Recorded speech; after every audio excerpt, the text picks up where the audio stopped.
Innal hamdalillah nahmaduhu wa nasta'inuhu wa nastaghfiruh wa na'udzu billahi min syururi anfusina wa sayyiati a'malina. May yahdihillah fala mudhillalah wa may yudlilhu fala hadiyalah. Wa ashhadu an la ilaha illallah wahdahu la syarikalah wa anna muhammadan abduhu wa rasuluhu alladzi la nabiyya ba'dahu amma ba'du. Faqala Allah ta'ala fi kitabihil karim, a'udzu billahi minasy syaithanir rajim, wa qala inni zahibun ila rabbi sayahdin. Wa qala Rasulullah sallallahu alaihi wasallam, Allahumma sholli ala Muhammad wa ala ali Muhammad kama shallaita ala Ibrahim wa ala ali Ibrahim. Al-Hadis. Allahu Akbar, Allahu Akbar, la ilaha illallah, Allahu Akbar, walillahil hamd. Ikhwatu iman rahimakumullah. Maha suci Allah yang telah menciptakan segala makhluk sesuai dengan kadarnya. Maha besar Allah yang telah mengumpulkan kita di tempat yang mudah-mudahan penuh dengan barokah dan magfirah darinya. Ketika Nabi Ibrahim alaihissalam mendapatkan penolakan habis-habisan, ketika Nabi Ibrahim alaihissalam dinistakan, dihinakan, ditolak oleh Raja Namrud dan umatnya, Allah Subhanahu wa taala mengkisahkan dalam Al-Qur'an surat As-Saffat surat ke-37 dari ayat 99. Imam Ibnu Katsir mentemakan dari 99 sampai ke 113 sebuah frame perjalanan dakwah Ibrahim alaihissalam bersama keluarganya. Saat situasi kondisi demikian, Nabi Ibrahim alaihissalam berkata, inni zahibun ila rabbi, aku akan datang, aku akan pergi, aku akan hanya mengeluh kepada Tuhanku. Sayahdin, kata Nabi Ibrahim, sungguh Dia Allah benar-benar akan memberiku hidayah. Ikhwatu iman, yang menjadi pertanyaan ketika Imam Al-Maraghi menggambarkan bahwa saat Nabi Ibrahim alaihissalam menerima penolakan tersebut, Nabi Ibrahim berangkat ke Baitul Maqdis. Sesampainya di Baitul Maqdis, di ayat ke-100, Nabi Ibrahim berdoa. Doa yang senantiasa oleh bapak dan ibu panjatkan. Tidak pernah ibu absen dari doa ini. Tidak pernah bapak lupa dari doa ini. Doa yang mana, Pak? Rabbi habli minas solihin. Wahai Tuhan yang mengurusku, wahai Rabb yang menciptakanku, hab, karuniakanlah, li bagiku minas solihin, turunan-turunan yang soleh. Yang menjadi pertanyaan, apa kaitannya pengusiran Raja Namrud? Apa kaitannya penolakan Raja Namrud dengan doa Nabi Ibrahim ingin diberi turunan yang soleh? Ini menjadi bahan evaluasi Bapak Ibu bagi kita bagi orang tua, bagi jamaah di Masjid At-Taqwa, dan ikhwatu iman yang hadir pada kesempatan ini. Apa kaitannya penolakan Nabi Ibrahim oleh Raja Namrud dengan permintaan beliau, Robbi habli minas solihin? Di mana Imam Al-Maraghi menggambarkan bahwa doa Nabi Ibrahim itu diijabah ketika usia beliau telah 86 tahun. Nabi Ibrahim diberi karunia Ismail. Lalu kemudian sekitar 99 tahun Nabi Ibrahim pun diberi karunia putra yang kedua dari istri yang berbeda, yaitu Ishak alaihi salam.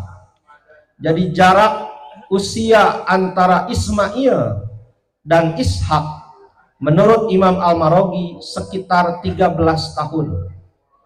Ini sebagai sebuah bantahan bahwa orang-orang Yahudi mengatakan yang disembelih itu Ishak, bukan Ismail.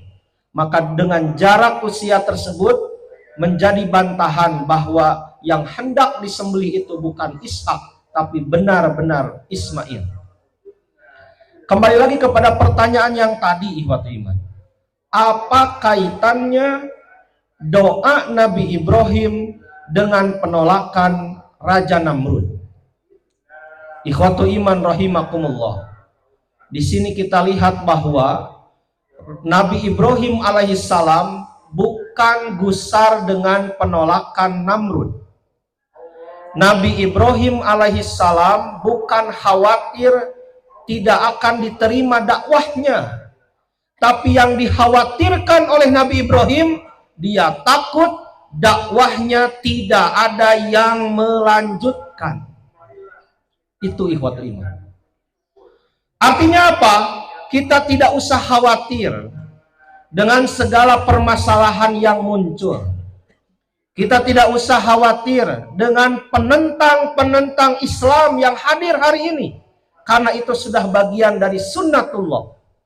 Bagaimana Allah menggambarkan bahwa setiap umat Allah adakan, Allah hadirkan syayatin, setan-setan yang akan menentang. Tergambarlah ihwatu iman, seorang Nabi Ibrahim yang sangat mendambakan penerus, lalu kemudian diuji oleh Allah, harus disimpan di satu lembah yang bernama Bakkah. Kemudian sudah beranjak usia, ketika usia sudah lebih besar, anak-anak menginjak dewasa, lalu kemudian datang perintah Allah untuk disembelih. Mungkin kalau kita yang mengalami ini bagaimana?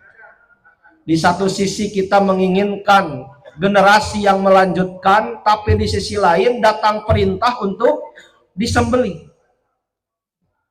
Ikhwatu iman rahimakumullah, inilah diantara nilai dari teladan Nabi Ibrahim alaihissalam.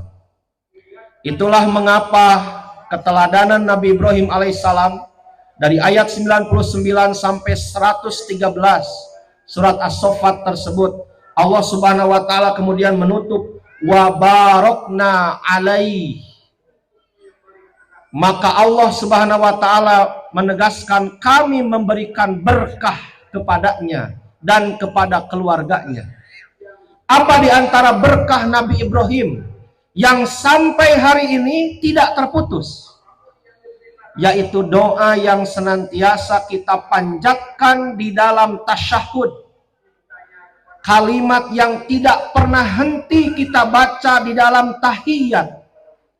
Kama shallaita ala Ibrahim wa ala ali Ibrahim. Doa itu tidak akan pernah berhenti ikhwati iman sampai kemudian muslim terakhir hadir di muka bumi ini. Kedua, kita melintas kepada Nabi Muhammad sallallahu alaihi wasallam sebagai penerus millata Ibrahim.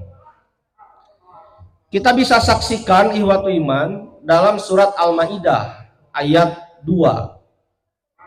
Imam Ibnu Katsir rahimahullah menceritakan sebuah riwayat yang diriwayatkan oleh Ikrimah, Imam As-Sudi, Ibnu Jarir, bahwa dulu ada seseorang yang bernama Al-Hatim Al-Bakri.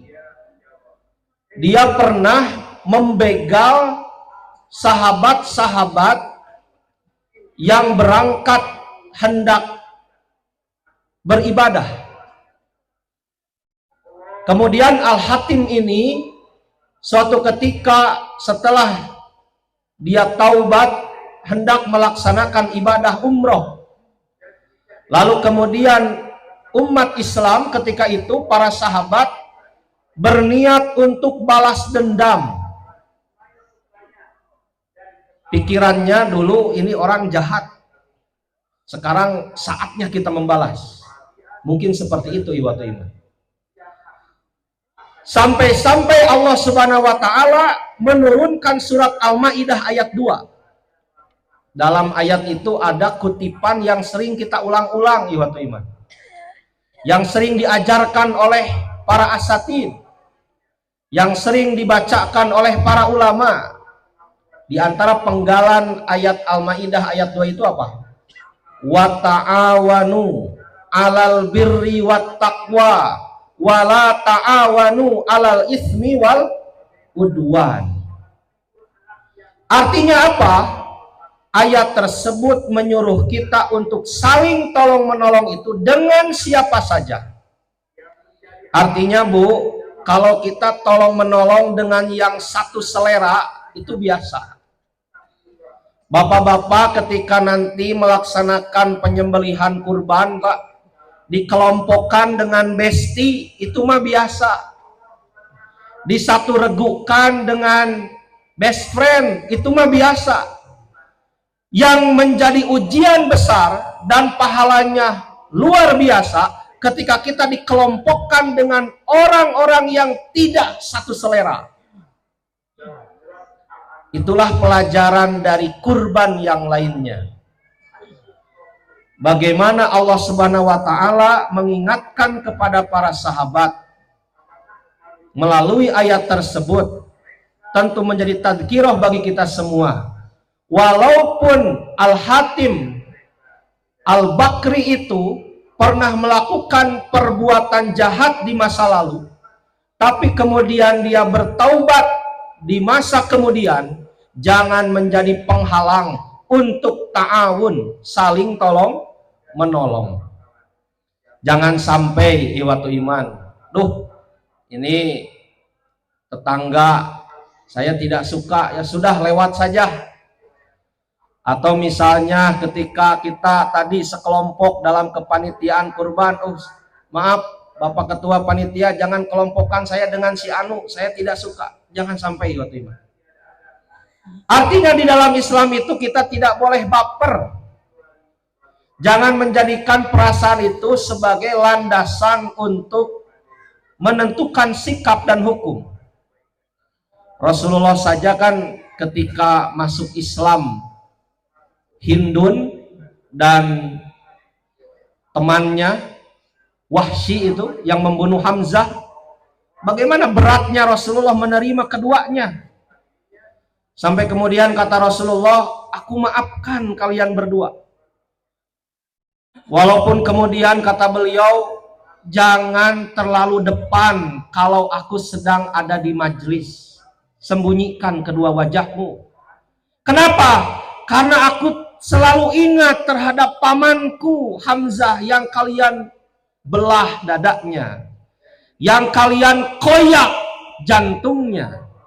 Tapi kata Rasul, demi Allah, aku memaafkan kalian berdua. Sampai kemudian pernyataan Rasul itu kan menjadi motivasi bagi Wahsy.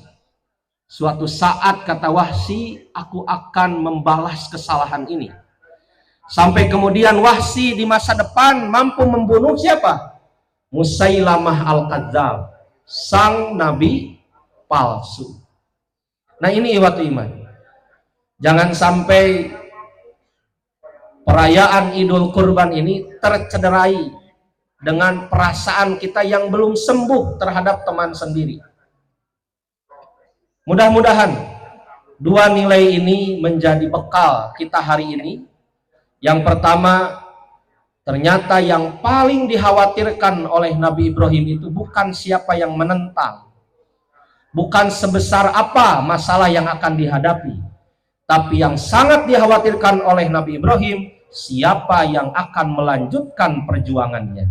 Maka di sini Bapak mohon maaf, kolaborasi antara kaum muda dan kaum tua adalah sebuah kemestian. Kemudian yang terakhir, nilai yang kita dapatkan dari salah satu ayat kurban, Al-Maidah ayat 2, bahwa saling tolong menolong dalam pelaksanaan Idul Kurban itu adalah dengan tanpa pandang bulu, dengan siapapun, apakah dengan orang yang berselera kita kepadanya ataupun tidak satu selera, selama itu dalam al-birru dan at-taqwa, kita siap untuk saling tolong menolong. Mudah-mudahan Allah Subhanahu wa taala menerima amal ibadah kita semua. Taqabbalallahu minna wa minkum. Aqulu qouli hadza wastaghfirullaha li wa lakum.